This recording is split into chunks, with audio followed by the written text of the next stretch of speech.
Иш-чара Ноокат районунун Бешкоргон орто мектебинде уюштурулду. Форумдун негизги максаты ата-эне, мугалим жана окуучунун биргелешкен аракетин күчөтүү аркылуу балдардын ийгилигине өбөлгө түзүү. Уюштуруучулардын айтымында дал ушул үч тараптын байланышы бекем болгондо гана окуучу жогорку жыйынтык көрсөтө алат. Теманы кабарчыбыз улантат.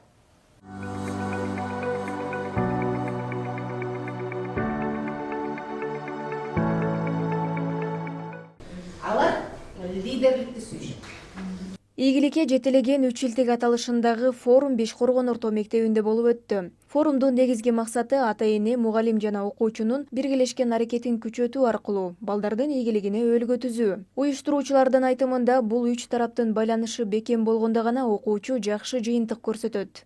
Тарбиясындагы ордун, ролун, алар кандай иш-аракет жасаш керек экен, эмнеге басым жасаш керек, эмне тоскоолдук болуп атат, эмнени жасаш керек экенин ошол ата-энелер менен биргеликте талкууладык. Форумдан кийин ата-энелерде ушул өзүндөгү катачылыктар, өзүндөгү жетишкендиктер жана ушул өзүнө анализ жасоону үйрөнүп, анализ жасап, келечекте тарбия багытында башкача өңүттө иш жүргүзөбүз деп кетишти. Иш-чаранын жүрүшүндө тарбия менен билимдин айкалышы, үй-бүлөдөгү колдоо жана мектептеги туура багыт берүүнүн ролу тууралуу баяндамалар жасалды. Катышуучулар өз ара тажрыйба алмашып, көйгөйлөрдү чечүү жолдорун талкуулашты.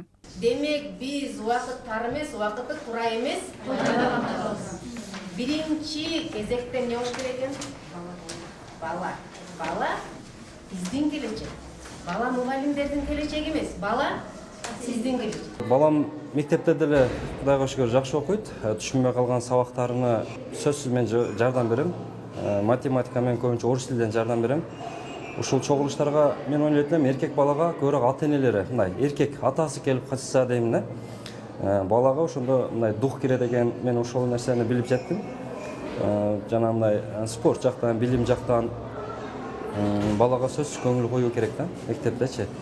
Куш уясындагыны көрөт дегендей, мисалы үчүн үйдө кандай тарбияда болсо, ушул мектепте да өзүнүн жүрүм-турумуну алып жүрүүсүн, ошолор менен байкалып турат экен да. Форумга байкоочу катары башка мектептерден да мугалимдер келген. Алар мындай иш-чаралардын болуп туруусу жакшы экенин белгилешти. Балдарды тарбиялоодогу эң негизги роль өзүн ата-эне экендигин баса белгилеп кетишти. Андан кийин эң аягында коомдон келечектин лидер окуучулар, балдардын өсүп жетүүсүнө биз лидер ата-эне болушубуз керек экен деген максатта кетишти. Бүгүнкү семинар эң мыкты деңгээлде болуп өттү. Форум жыйынтыгында ата-эне, мугалим жана окуучу бир максатта иш алып барганда гана ийгиликке жетүүгө болоору белгиленди. Уюштуруучулар мындан ары да мындай форматтагы иш-чараларды өткөрүүнү пландаштырууда. Кошушубуз керек. Бул билим берүү мыйзамында көрсөтүп турат. Бүгүнкүгө алынган билим жаңылыктарынын топтомун мына ушундай маалыматтар түздү. Ушул сыяктуу жаңылыктарды биздин социалдык тармактардан көрсөңүздөр болот. Кечиңиздер көңүлдүү улансын, саламатта калыңыздар.